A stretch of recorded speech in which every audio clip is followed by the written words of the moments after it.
Sa sandaling ito, bigla na lamang nagising si Xianhuin. Tuliro siyang nagsalita, ha? Anong ilusyon? Biglang kinabahan si Xianhuin. Tumingin siya sa paligid, ngunit napagtanto niyang wala si Liong Xiao. Sa harap niya ay makapal na hamog lamang at wala nang iba pa. Natigilan si Xianhuin ng matagal. Hindi alam kung paano magre-react. Tulala siyang nakatayo roon at sa huli ay napaluhod sa lupa. Inakala niyang dahil siya ay masyadong mahina at walang silbi, kaya't kinamuhian siya ni Liong Xiao at ayaw na siyang dalhin pabigat. Pinilit ni Xianhuin na kuskusin ang kanyang mga mata, ngunit hindi mapigilang tumulo ang kanyang mga luha. Pinilit niyang pakalmahin ang sarili sa kanyang puso, huwag kang umiyak. Huwag kang umiyak. Sapat na ang tulong ni Young Master Yun kay Xianhuin. Isa pa, kung susunod ako kay Young Master Yun, magiging pabigat lang ako sa kanya. Xianhuin, huwag kang umiyak. Kailangan mong magpakatatag. Ginawa na niya ang lahat para tulungan ka. Ang natitira, kailangan mo nang harapin mag-isa. Matapos mag-isip ng ganito, pasuray-suray siyang tumayo at pinilit ibalik ang kanyang diwa. Ayos lang, Xianhuin, siguradong magiging maayos ka. Nakapagtataka rin ako, si Xianhuin ay isa ring matatag na babae. Bakit ganito karami ang emosyon ko ngayon? Biglang nahilo si Xianhuin. Pabigat ng pabigat ang kanyang pakiramdam. Noon lamang nagbago ang kanyang ekspresyon. Naamoy niya ang mahinang bango sa hamog. Mabilis niyang naramdaman ang kakaibang enerhiya na pumapasok sa kanyang balat. May lason sa hamog. Natakot si Xianhuin. Nagmadali siyang paikutin ang kanyang origin energy, ngunit lalo lamang kumalat ang lason. Pagkatapos noon, nagsimulang manigas ang kanyang katawan. Pati ang kanyang paningin ay lumabo, unti-unting nahuhulog sa ilusyon. Bigla, may mainit na kamay na dumapo sa kanyang likod. Isang daloy ng init ang pumasok sa loob, dumadaloy sa kanyang 100 meridians, tulad ng matamis na bukal na dumidilig sa tuyong lupa. Unti-unting nawala ang lason sa kanyang katawan. Ikaw ay Tumingala si Xianhuin. Nakita ang pamilyar na anyo at nagulat siyang sinabi, Yaong. Yaong Master Yun. Ikaw ba yan? Hindi ka naapektuhan ng ilusyong ito at ng lason. O baka naman na malikmata lang ako. Nakita ni Xianhuin si Liong Xiao na inilalapit ang kamay sa kanyang pisngi. Namula siya at naisip, talaga bang may ganito kagandang ilusyon? Bigla siyang napasigaw. Ang pisngi niya ay kinurot hanggang sa mamaga. Ang lalaki ay si Liong Xiao nga. Nakangiti itong nagsabi, ano ang pakiramdam mo? Masakit ba? Ibig sabihin, hindi ako ilusyon. Tuwang-tuwa si Xianhuin at sinabi, ikaw nga talaga. Sabi ni Liong Xiao, ang ganitong antas ng ilusyon ay hindi pa sapat para linlangin ang mga mata ko. Nandito lang ako sa tabi mo. Hindi mo lang ako nakikita. Nang marinig ito ni Xianhuin, nakaramdam siya ng init sa kanyang puso. Nang tumingin siya sa kanya, natakot siyang sumigaw, Young Master Yun, ang mga mata mo. Nakita lamang na ang dalawang pupil ni Liong Xiao ay napakakaiba. Sa paligid ng kanyang mga mata ay may lumalabas na kakaibang puwersa. Kapag tinitigan mo ito, mahihilo ka. Tinakpan ni Liong Xiao ang kanyang mga mata at sinabi, huwag mong tingnan ang mga mata ko. Ito ang Aye teknike na ginagamit ko. Hanggat sapat ang soul power, kayang sirain ang lahat ng ilusyon. Sige na, hawakan mo ang kamay ko, tara na.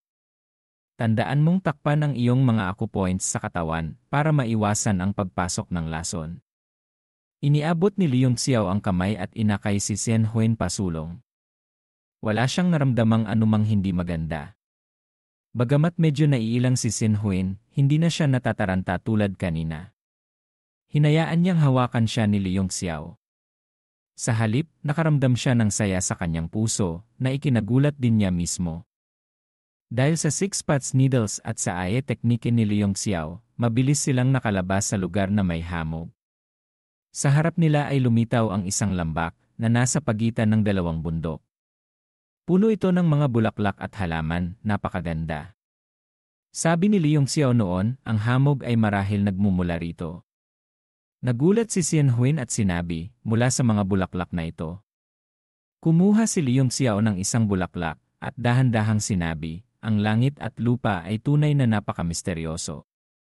Hindi ko pa nakikita ang ganitong uri ng bulaklak. Mukhang isa itong uri ng spirit flower. Hindi ko rin alam kung ilang rank ito. Maingat ding hinawakan ni Xian Huin ang talulot ng bulaklak. Naramdaman lamang niya ang init sa kanyang mukha. Sinabi niya, sa mundong ito, ang mga kakaibang bulaklak at halaman ay libo-libo. Paano mo makikilala lahat? Akala ko pa naman ay kagagawan ito ng Thunderwind Chamber of Commerce. Iyon pala ay natural na nilikha ng langit at lupa. Sumagot si Leong Xiao, yanan. Ang bulaklak na ito ay hindi lamang naglalabas ng nakahihilong amoy, nagtataglay din ito ng espesyal na lason. Natatakot ako na ang mga tao sa likuran ay hindi. Ito malalampasan. Hindi ko alam kung ilan ang makakalagpas sa pagsubok na ito. Pero sa tingin ko, ang mga tao mula sa Thunderwind Chamber of Commerce ay matagal nang may panlunas dito. Ngumiti si Xian Huin at sinabi, kawawa naman si Xiaolin na yon, pinagplanuhan niyang mabuti ang lahat. Hindi niya inaasahan na bago pa siya makakuha ng pakinabang, ay namatay na si Fang Qianhe. Sa pagkakataong ito, malaki ang nalugi sa kanila. Nagpatuloy silang dalawa sa paglalakad. Naramdaman nila ang sariwa at malinis na spirit energy sa paligid. Ang masigla at malakas na aura ng buhay ay nagkalat. Kumunot ang noo ni Leong Xiao at sinabi, ang lambak na ito ay kakaiba. Tulad ng lawa na yon, sagana sa spirit energy, ngunit wala namang nabubuhay na nilalang. Natigilan si Xian Huin. Noon lamang niya napansin na tahimik ang lambak. Walang maririnig na huni ng insekto o ibon. Hindi ka panipaniwala. Haha, Leong Xiao, alam ko namang hindi ka mapapahamak. Isang pamilyar na boses ang narinig mula sa likuran. Ang grupo ni Tandikun ay nakalabas na sa hamog. Walang nawawala sa Big Dipper sect. Tila mayroon na silang paraan para harapin ang hamog. Nagulat si Xiao Minghui at sinabi, hindi katakataka na makalabas si Young Master yun sa hamog. Pero na pati si President Xian Huin ay nakalagpas din, iyan ang kahanga-hanga. Suminghal si Xian Huin at sinabi, sa inyo, marami ang mas mahina pa ang cultivation kaysa sa akin. Hindi ba't nakalabas din kayo? Ngumiti si Xiao Minghui at sinabi, President Xian Huin, huwag kang magalit. Bagamat may laso ng hamog, at ilan lamang ang nakakaalam, ngunit para sa aming sekta na matagal nang naririto, hindi na ito sekreto. Matagal nang mayroon kaming panlunas na tableta. Si President Xian Huin ay galing sa labas, at nakalagpas pa rin ng maayos, talagang kahanga-hanga. Tiningnan ni Leong Xiao ang lahat. Maliban sa mga lokal na sekta, ang mga nakalagpas nga ay mga rogue cultivators na matagal nang naninirahan sa South Fire City at alam na ang mga sikreto roon, kaya may dala na silang panlunas na tableta. Suminghal siya at sinabi, Secmaster Xiao, alam mo palang hindi simple ang hamog, pero hindi mo man lang ako binigyan. Mukhang, hindi na kailangang maging magkaibigan pa. Napahiya si Xiao Minghui at sinabi, Ito. Nahihiya siyang umiti, sa kakayahan ni Young Master yon, natural na hindi na kailangan ng panlunas na tableta. Habang nagsasalita, may grupo ng mga tao na mabilis na dumating mula sa malayo. Pinamumunuan sila ni Xiaolin, ang grupo ng Chamber of Commerce. Siyempre, wala silang kahit anong galos. Nang makita nila si Leong Xiao, nakaramdam sila ng takot at pag-ingat. Bagamat matagal na niyang naisip na walang epekto ang hamog, umaasa pa rin siya na mamamatay si Leong Xiao sa loob. Sabi ni Tandikun, Old Seventh Zai, ito ba ang pakanan niyo? Walang anumang buhay na nilalang, ito ba ay isang ipinagbabawal na lugar ng isang mataas na antas na demonic beast? Hindi ka naman siguro gumawa ng isang tier rank demonic beast, di ba? Nakita ni Xiaolin na nahulaan ang kanyang plano at hindi na nagtago. Ngunit nagalit siyang sinabi, Tandikun, hindi ko gusto ang sinasabi mo. Anong ibig mong sabihin na ako ang gumawa nito? Ang nagbabantay sa lugar na ito ay isang 8 ranked demonic beast. Narito mismo sa lambak sa harap natin. Kung takot ka, bumalik ka na. Ile! Kung 8 rank lang pala, sabay-sabay nating sugurin, balatan, at ibenta para kumita. Suminghal si Tandikon at pinangunahan ang mga tao pasulong.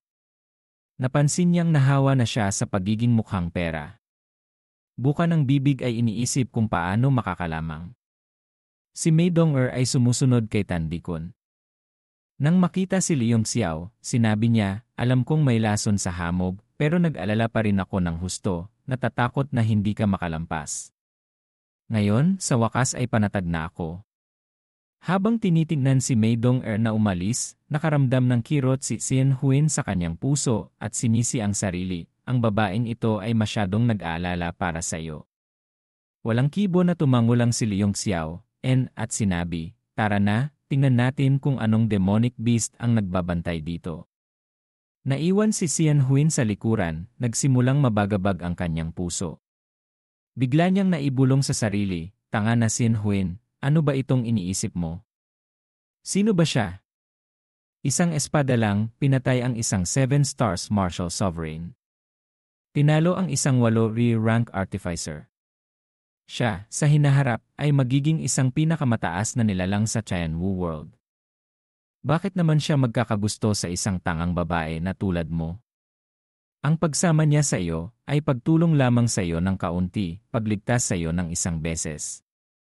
Huwag kang mag-isip ng kung ano-ano. Hindi ka ba nahihiya? Hindi alam ni Leong Xiao ang pagbabago sa damdamin ng dalaga. Ang kanyang isip at katawan ay nakatuon lahat sa kayamanan at sa demonic beast sa harapan. Lumabas ang lahat sa lambak, ngunit wala silang nakitang kakaibang nilalang. Nakarating sila sa dulo at nakakita ng isang kuweba. Sa loob nito ay may mga ugat ng puno na nakalitaw kung saan-saan.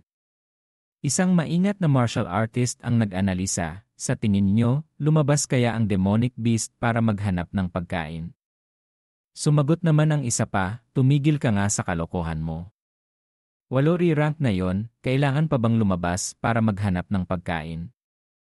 Sa tingin ko, lumabas lang iyon para dumalaw ng kamag-anak. Sabi naman ng nauna, hindi ba pwedeng nasa loob lang siya ng kuweba? Tanga! Napakarami nating masters dito, nag-ingay sa harap ng bahay niya. Kung nasa kuweba siya, matagal na siyang lumabas para patayin tayo. Tama, siguradong wala siya sa bahay. Lahat ay nagkaroon ng ganitong pag-isip. Lalo na ang mga rogue cultivators na yon. May ilan na hindi na nakatiis at direktang lumipad patungo roon. Sakto nang lumipad sila, biglang sa himpapawid, may lumitaw na maliliit na berdeng anino na dumaan ng napakabilis, mahirap makita ng mata. 2 martial grandmaster na kalilipad pa lamang ay hindi pa nakapansin, ang kanilang mga katawan ay agad nabutas ng mahigit 10 beses. Sa nakakatakot na itsura, bumagsak sila sa lupa. Lahat ay nakaramdam ng pangingilabot at natakot na tumingin.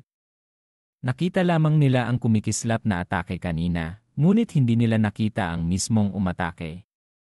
2 martial grandmaster ang namatay sa hindi maipaliwanag na paraan. Isang malamig na ngiti ang lumitaw sa mukha ni Xiaolin at sinabi, basurang cultivation, gusto pang mauna. Ang pumatay sa kanila ay hindi ang cultivation, kundi ang talino. Ang mga salitang ito ay agad nagpagalit sa mga rogue cultivators. Pinandilatan nila siya, ngunit hindi sila nangahas magsalita.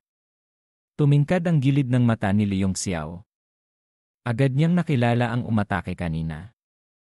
Sinabi niya, iyon pala ay ang Little Green Demon. Hindi ko inaasahan na may ganitong bagay pa pala rito. Sabi ni Tandikon, nakikilala mo ang demonic beast na yon. Tumango si Leong Xiao, ito ay isang uri ng Little Green Demon. Nasa 6 rank lamang ito. Kaya lang nitong saktan ang mga martial artist na mas mababa sa martial emperor. Maliban na lang kung ito ay isang hari sa mga Little Green Demon na maaaring umabot sa 7 rank. Karaniwan, hindi sila umaabot sa 8 rank. Lene. Tumingin si Tandikon kay Xiaolin at itinuro ito ba ang pagsubok na inihandan nyo? Hindi ba kayo natatakot na pagtawanan? Suminghal si Zailin, walang kinalaman sa amin. Kung may kakayahan ka, dumaan ka. Ayokong makipag-usap sa tulad mo. Nanguna si Tandikon sa paglakad pasulong. Ang mga mata ng lahat ay nakatuon sa kanya. Pagkalakad niya ng ilang hakbang, ang mga little green demon ay nagsimulang umatake ng mabilis. Makikita lamang ang mga anino sa buong langit, at ang tunog ng humahaging na hangin ay hindi tumitigil sa pandinig. Ang fog calamity key sa katawan ni Tandikon ay bumukas. Lahat ng little green demon na sumugod ay tumalbog pabalik. Hindi siya nagalusan kahit kaunti. Lene. Isang grupo ng basura.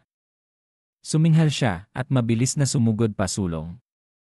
Ang mga little green demon na pumasok sa kanyang fog calamity key ay sunod-sunod na nalason, nalaglag at mabilis na namatay lahat, bumagsak sa lupa. Biglang may naramdaman si Leong Xiao sa kanyang puso. Hindi maganda. Tignan niyo sa ilalim ng paa. Yumuko si Tandikon at tumingin. Ang mga little green demon ay nagsimulang matunaw, unti-unting pumapasok sa putik. At ang putik sa ilalim ng paa ni Tandikon ay nagsimulang lumubog, hinihila ang kanyang dalawang paa pababa. Nagulat ang lahat at nagmadaling umatras. Ang buong lupain sa lambak ay mabilis na naagnas at natuyo. Ang dating luntiang lugar ay naging putikan at patuloy na kumakalat. Sa loob ng putikan ay may malakas na puwersang nakakaagnas. Kahit ang mga martial artist ay natakot. Amoy pa lang ay nararamdaman na nila ang pagkaagnas ng kanilang origin energy. Si Tandikon naman ay natakot. Ginamit niya ang kanyang domain para bumuo ng depensa sa kanyang katawan, patuloy na hinaharangan ang nakakaagnas na aura. Naging seryoso ang kanyang mukha. Malapit nang makarating si Tandikon sa kabilang pampang. Bigla, sa loob ng putikan, isang malaking maputik na kamay ang humampas. Mahigit 10 metro ang lapad nito, at may 5 daliri na nakaunat para dumakma. Biglang nahawakan nito si Tandikon. Lahat ay pinagpawisan ng malamig sa takot at biglang umatras. Kahit ang isang 9 stars martial sovereign ay nahuli, paano pa kaya sila makakatawid? Ang napakalaking kamay ay pinilit na binuksan ng fog calamity key. Tumilamsik ang putik.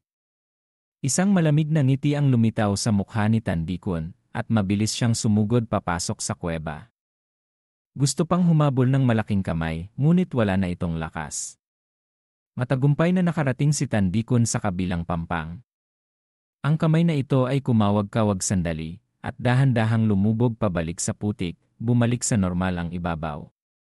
Naisip ni Tandikon, mukhang hanggat makapasok sa kuwebang ito, hindi nahahabol ang demonic beast na yon.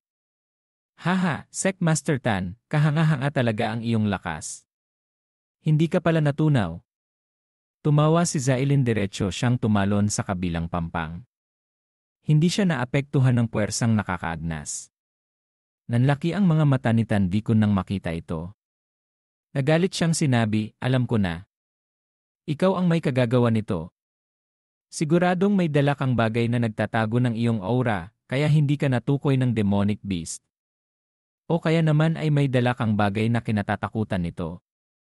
Nang makitang walang nangyari kay Zailin sa pagtawid, nalaman ni Xun Chiming na ito na ang kanilang tanging pagkakataon. Bigla siyang sumigaw, ang kanyang anyo ay biglang kumislap at lumipad siya patawid. Ang mga martial artists sa likuran ay agad ding nakarecover. Mahigit 100 tao ang sumunod, ayaw mahuli. Pagkatawid sa kabilang pampang, biglang umisi ng malamig si Zailin. Walang pag-aalinlangang kumuha ng isang bagay at direktang inihagis ito sa putikan. Biglang nanliit ang mga pupil ni Tandikon at galit na sumigaw, Old Seventh. Anong inihagis mo? Hindi nakita ng malinaw kung ano ang lumubog. Mabilis na may tunog ng pagkulo. Nagkunwaring inosente si Zailin at malamig na sinabi, mayroon ba? Nagtapon lang ako ng kaunting basura mula sa akin. Mabilis na isang malakas na demonic power ang kumalat.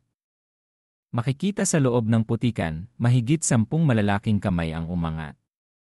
Puno ng putik sa ibabaw, ang nakakaagnas na aura ay kumalat ng husto. Ang mahigit 100 martial artist sa himpapawid ay nagkagulo. Marami ang natamaan ng nakakaagnas na aura na wala pati buto. Natakot si Tandikon. Kung magpapatuloy ito, baka kakaunti na lang ang makaligtas. Sumigaw siya ng malakas, ang fog calamity key ay kumalat, agad bumuo ng isang kulay abong daanan, pinoprotektahan ang mga disipulo ng Big Dipper sect. Sumigaw siya, "Halika kayo rito. Malapit na akong hindi makatagal." Tuwang-tuwa ang mga disipulo ng Big Dipper sect, diretsong tumakbo sa daanan ng fog calamity key. Nasa loob din si Mei Dong-er, nag-aalalang tumingin kay Leon Xiao at pilit na sumisigaw, "Young Master Yon, halika na rito. Junior sister, pabayaan mo na siya. Sarili nga natin hirap nang iligtas." Isang disipulo ng Big Dipper sect ang nagmadaling hinila siya para makatawid sa kabilang pampang. "Medyo naiintindihan ko na. Hinawakan ni Leon Xiao si Chen Huyen, ihahatid muna kita doon." Nagulat si Chen Huyen, "Ha? Young Master Yon, hindi ka sasama sa pagtawid?" Hindi na nagsalita pa si Leon Xiao. Mula sa kanyang storage ring ay kinuha ang North Heaven Cold Iron Sword. Isang kamay, ang Cold Pinch Sword Art, sumigaw, "Sword Art, Demon Slash." Ang North Heaven Cold Iron Sword ay naglabas ng anino ng dragon, umungol ito ng malakas. Itinulak niya si Chen Huyen papunta sa katawan ng espada. Ang lakas ng espada ay sumira sa isang daanan sa espasyo at tumawid sa kabilang pampang. Nag-aalala si Chen Huyen sa kanyang puso at mabilis na lumingon. Ngunit ang mas ikinagulat niya ay si Leon Xiao, pagkatapos gamitin ang sword art, ay agad hinawakan ng isang malaking kamay at hinila papasok sa putik. "Hindi! Hindi!" Malungkot siyang sumigaw. Ang sword art, Demon Slash ay sumira sa fog calamity key at sa nakakaagnas na puwersa, at ligtas siyang dinala sa kabilang pampang, bumagsak sa lupa. "Young Master Yon!" Ang sumigaw sa kanya ay si Mei Dong-er. Nang makitang si Leon Xiao ay hinila papasok ng kamay, nanlambot din ang mga binti ni Mei Dong-er, muntik na siyang matumba. Sa sandaling ito, maraming martial artist na ang nakatawid. Nang makitang si Leon Xiao ay nilamon ng putik, tuwang-tuwa si Xiaolin, iniisip niyang siguradong patay na ito. Nalungkot siyang sinabi, "Sayang naman." Pasuray-suray na tumakbo si Mei Dong-er sa harap ni Tandikon, diretsong lumuhod at umiiyak na sinabi, "Vice Sec Master, Sir, nakikiusap po ako sa inyo, nakikiusap po ako, iligtas ninyo si Young Master Yon." Madilim ang mukha ni Tandikon at hindi nagsalita. Nag-aalala rin si Xun Chiming. Siyempre, ang inaalala niya ay ang Divine Art of Thunderblast na mawawala na. Sinabi niya, "Sec Master Tan, nahuli ka rin ng kamay na yon kanina. Sa tingin mo ba may pag-asa pang mailigtas siya?" Madilim at hindi tiyak ang mukha ni Tandikon, sinabi niya, "Mahirap. Ang kamay na yon ay naglalaman ng power of the Great Earth. Kaya nitong supilin ang espasyo sa isang lugar, ginagawang hindi makagalaw ang tao. At saka, mayroon itong malakas na nakakaagnas na puwersa, mas malakas pa kaysa sa fog calamity key na aking pinag-aralan. Kung ordinaryong martial sovereign ang mahuli, siguradong patay. Pero siya hindi ko alam. Bahala na siya sa sarili niya. Sana hindi siya mamatay." Habang tinitingnan ang malaking kamay na dumakma kay Leon Xiao, biglang nakaramdam si Tandikon na may mali. Ang itsura ni Leon Xiao, parang sinadya niyang magpahuli sa kamay na yon. Nagdulot ito sa kanya ng pagtataka. Iyon eh. Iyon ay you. Biglang nanlaki ang mga mata ni Xiaolin, ang malaking kamay na dumakma kay Leon Xiao, ay naglabas ng ginintuang liwanag, dalisay na parang nyebe. Parang hindi nababahiran ng dumi ng mundo. Kasunod nito ay maraming sinag ng liwanag ang lumabas. Ang banal na liwanag mula sa katawan ni Leon Xiao ay nilinis lahat ang nakakaagnas na aura. Pagkatapos, isang ungol ng demonic beast ang umalinggaw mula sa loob ng kamay, ngunit hindi ito tunog mula sa putik. Makikita ang isang anyo na lumalaki, binabanat ang kamay ng demonic beast. Ito ay Sehulu Little Gold Steel. Umungol ito at sumuntok sa maputik na kamay. Ang maputik na kamay ng demonic beast ay nadurog ng isang suntok ni Hulu Little Gold Steel, naging mga piraso ng putik na nahulog. Nang lumitaw si Hulu Little Gold Steel, sa balat ni Leong Xiao, lumitaw ang kumikislap na gintong liwanag. Hindi nga namatay ang batang ito. Lalong tumindi ang pag-iingat ni Tan Bikun sa kanyang mga mata. Ang daming alas ng batang ito, lintik. Napamura siya sa isip. Sa kabilang banda, ang malaking katawan ni Hulu Little Gold Steel ay nakalutang sa ibabaw ng putikan. Sa tuwing may malaking kamay na mabubuo at susugod, ay susuntukin niya ito ng isang suntok. Demon Dragon Anino ay biglang lumitaw. Sinabi nito, bata, ito ay Sabi ni Leong Xiao, tama. Nitong mga nakaraang araw, ramdam ko na ang Supreme Tyrant Body ay may senyales na magbo-breakthrough. Tamang-tama, may demonic beast na ito para tulungan akong magsanay. Kaya lang ano? Tanong ng Demon Dragon. Bahagyang kumunot ang noo ni Leong Xiao. Sumenyas siya kay Hulu Little Gold Steel, tumabi ka muna. Hayaan mong ako mismo ang sumubok. Itinaas niya ang kanyang kanang kamay. Ang kamao niya ay kumikislap sa gintong liwanag, may dalang kakaibang lakas ng suntok, direktang sinuntok ang putikan. Hindi inaasahan, ang lakas ng suntok na bumagsak ay parang bakal na tumama sa tokwa. Ang maputik na kamay ay sumabog at naging hindi mabilang na maliliit na piraso. Ang eksenang ito ay nagpatakot sa lahat. Ang atake ng putik, hindi pa kasama ang nakakaagnas na aura. Kung pag-uusapan ang lakas, ito ay isang 8-rank demonic beast. Ngunit nadurog ito ng isang suntok na walang origin energy mula sa isang martial grandmaster. Hindi kaya siya ay dalubhasa sa body cultivation. Natigilan din si Leong Xiao sa kanyang suntok. Nagulat at nagtatakang sinabi, ito ba ang indestructible golden body? Bakit parang may kulang? Nag-isip ang Demon Dragon. Totoong malayo ito sa taglay ni Chang Kong.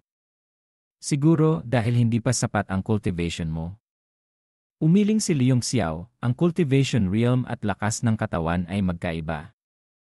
Ang lakas ng indestructible golden body ay pinakamataas na katumbas lamang ng isang martial sovereign. Hindi ito maikukumpara sa kapangyarihang kayang sumira ng langit at lupa ni Chang Kong. Alam ko na. Ang Tyrant Body Refining Art ay na-cultivate ko na hanggang dulo. Siguradong kulang pa ang lower part ng technique. Lower part ng technique, sabi ng Demon Dragon. Paano na ngayon? Hindi mo naman maaaring hanapin si Chang Kong para hingin ito. 9 sa 10 pagkakataon, papatayin ka lang niya. Sabi ni Leong Xiao, hayaan na muna. Mabuti na rin na walang lower part ng technique. Sa ngayon, ang katawan ko ay hindi ko alam kung gaano karaming origin stones ang kailangang ipasok. Kung talagang makultivate ko ang indestructible golden body sa antas ni Chang Kong, natatakot ako na sa buong buhay kong ito, mahihirapan akong makabalik sa 9 Heavens Peak. Mula sa panginginig sa takot, nakaramdam ng init si Xian Huin. Nagmadaling sumigaw, "Yang master yon, halika na rito." Natatakot siyang may masamang mangyari ulit. Umiti si Leong Xiao, huwag magmadali. Sakto lang, gagamitin ko ang demonic beast na ito para magsanay. Lahat ay nanlamig ang buong katawan. Kahit sina Tan Bikun at Xylin ay nagbago ang ekspresyon. Ang ibang tao ay iniiwasan ang demonic beast na ito na parang demonyo, ginagamit ang lahat ng lakas para makatakas. Pero siya, sinasabing gagamitin itong pangsanay. Kung ang nasa harap nila ay isang 9 Heavens Martial Emperor, maintindihan pa. Ngunit ang nasa harap nila ay isang 6 Directions Real Martial Grandmaster. Ang katawan ni Leong Xiao ay kararating pa lamang sa estado ng indestructible golden body at kailangan pang magsanib. Itinuro niya ang kanyang daliri. Ang Great Earth Divine Mud ay lumitaw sa dulo ng kanyang daliri. Sumigaw siya, demonic beast sa ilalim. Magpakita ka ng tunay mong anyo at labanan mo ako. Kung mapapaligaya mo ako, palalagpasin kita. Kung hindi, mamamatay ka. Nang marinig ito ng lahat, agad na puno ng tanong ang kanilang mga isip. Pakiramdam nila ay hindi sapat ang kanilang talino. Ang buong putikan ay nagsimulang kumulo ng husto, parang lava ng bulkan na sasabog na. Sabi ni Leong Xiao, tulad ng inaasahan. Ang mga Earth Element Demonic Beast ay hindi talaga kayang labanan ang tukso ng Great Earth Divine Mud. Ang demonic power sa putikan ay lalong lumakas, nakakatakot ang pakiramdam. Sa wakas, isang malaking anyo ang lumabas mula sa putik, tanging ang itaas na bahagi lamang ng katawan ang nakalabas. Lahat ay gawa sa putik, mayroon itong 12 braso. Ang dalawang mata nito ay blanko, nakatingin sa Great Earth Divine Mud, kumikislap ng kakaibang banal na liwanag. Ang Great Earth Divine Mud ay nagbibigay buhay sa lahat ng bagay, ito ang ina ng lupa, ang pinagmulan ng elementong lupa. Para sa anumang Earth Element Demonic Beast, ito ay isang napakahalagang kayamanan. Pagkatapos magpakita ng maputik na Demonic Beast, umungol ito at sumugod kay Leong Xiao. Ang 12 braso nito ay walang tigil sa pagdakma. Mayabang na tumawa si Leong Xiao, nag-ipo ng suntok sa himpapawid. Ngayon, susubukan ko ang indestructible golden body ni A Chang Kong kung gaano nga ba ito kalakas.